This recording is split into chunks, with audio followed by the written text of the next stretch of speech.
Bonjour. Bienvenue dans le Buzz Média Angers Figaro. Je rappelle journaliste, vous êtes une ancienne de France Inter, mais également de France Culture, et vous avez également fait un passage par la télévision, notamment chez France 3 et France Télévisions, avant de rejoindre depuis mai 2010 la direction d'un des grands réseaux de Radio France, des groupes radiophoniques publics, notamment France Bleu, un réseau, je rappelle, qui est composé de 43 stations locales à ce jour. Alors le 4 octobre dernier, vous avez organisé une grande journée de l'emploi qui était un premier événement de cette ampleur sur les antennes. Est-ce que cette journée de l'emploi a rempli ses objectifs? Oui, d'abord parce que effectivement, pour la première fois, 43 antennes ont travaillé simultanément sur la question de l'emploi. Et donc, on a déjà récolté beaucoup d'offres d'emploi avec nos partenaires. L'idée étant d'aider, évidemment, j'imagine, à trouver, voilà, bassin régional par bassin régional. Et c'est ça notre grande force, c'est que l'emploi n'est pas la même, la problématique de l'emploi n'est pas la même suivant qu'on est dans le nord, dans le sud ou autre. Donc, de l'emploi appliqué aux spécificités régionales. Et donc, nous avons à ce jour près de 4000 offres qui ont été proposées, connectées, et qui continuent, puisque on est à peine à une semaine de cette journée-là. Nous avons eu près de 145 experts qui se sont exprimés, et sur toute la journée déclinée sur l'ensemble de notre grille, l'emploi dans tous ses états. D'accord, c'est une opération, j'ai bien compris, qui va se poursuivre avec plusieurs temps au cours de l'année. Oui, nous avons décidé de faire chaque mardi du trimestre, chaque premier mardi du trimestre, une journée emploi avec à chaque fois des thématiques différentes. Alors, bon nombre de radios ont lancé fin août ou début septembre leur nouvelle grille de rentrée avec des bagarres parfois, on le voit sur des transferts importants de quelques animateurs. Et quel bilan vous tirez à France Bleu, sachant qu'il y a autant de stations, j'imagine qu'il y a de grilles aujourd'hui de rentrée sur cette nouvelle saison 2011-2012? Donc il y a autant d'interprétations de la grille qu'il y a de stations. Il y a une partition commune. Voilà.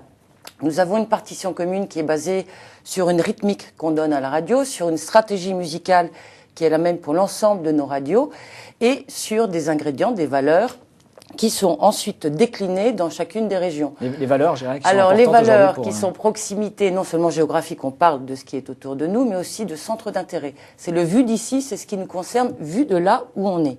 C'est le positionnement de France Bleu. Exactement. Et c'est un positionnement qu'on retrouve dans l'information, mais également dans nos programmes. Et on peut parler de ce qui est proche de nous et de ce qui est loin de nous, vu de là où on est. De la présidentielle de Fukushima et de ce qui se passe au bout de la rue, vu de là où on est. Et le rôle des auditeurs, justement, dans cette nouvelle grille a été accentué ou pas? Oui, parce que c'est effectivement notre autre grande force, notre valeur, c'est l'auditeur au centre de la radio.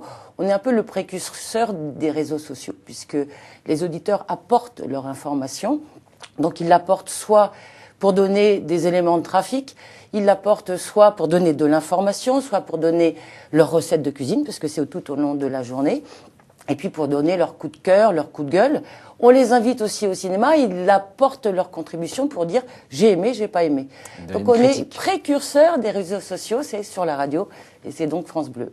Alors quelques chiffres, je le rappelle, puisque depuis 3 ans, l'audience de France Bleu ne cesse de progresser. Dernier Médiamétrie, donc sondage d'avril-juin dernier, Radio France a encore grimpé, y compris devant RMC, avec 7,2% d'audience cumulée. Est-ce que la station dispose encore d'un certain réservoir de croissance d'audience ou pas? Oui, on en a encore beaucoup, puisque on voit bien que petit à petit, on a toujours des nouveaux auditeurs. Cette année que vous venez d'écrire, c'est plus 80 000 auditeurs. On est à près de 4 millions d'auditeurs jour. Et on voit bien que on a encore des belles marges de progression que nous n'allons pas hésiter à saisir. Et il y a des régions en particulier sur lesquelles vous pourriez davantage vous renforcer d'ailleurs? Oui, alors déjà, on a aussi une autre mesure qui s'appelle les médias locales et qui nous montre... De médiamétrie à nouveau? De médiamétrie à nouveau, et qui montre que sur leur zone de service, nous avons déjà 14 stations qui sont premières sur leur zone de service et 25 qui sont sur le podium de tête. Donc déjà... La marge de progression, c'est que ces 25 qui sont sur le podium... Puissent encore progresser. Exactement, et que celles qui ne sont pas sur le podium montent.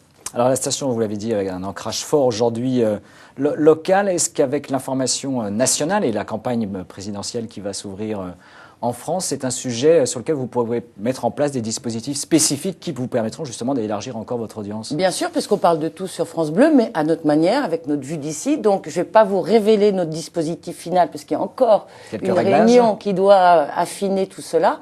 Mais bien sûr, et comme vous le savez, tous les candidats à la présidentielle ont une origine ou un coup de cœur sur une des régions.